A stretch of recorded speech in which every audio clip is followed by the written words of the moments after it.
खुद से चेक नहीं कर पाई, इसी वजह से क्लिनिक गई हैं। फिर अभी तक क्यों नहीं आई वो घर पुप्पो? अगर उन्हें वहाँ कुछ हो गया तो आप लोग एक बार कॉल तो कर लेना। ठीक है, मैं कॉल करता हूँ। हाँ करो।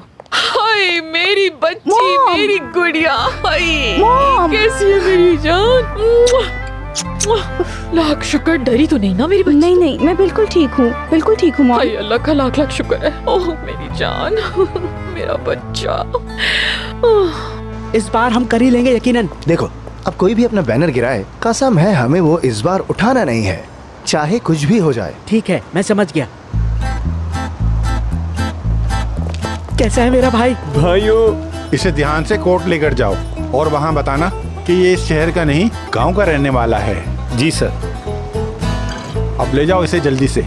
ओके मैं सर। कसम खाता हूँ मेरा कोई कसूर नहीं है। मेरा सिर्फ एक ही कसूर है कि मैं आशिक हूँ और मैं मोहब्बत करता हूँ। अगर तुम आशिक हो तो ये पता चल जाएगा।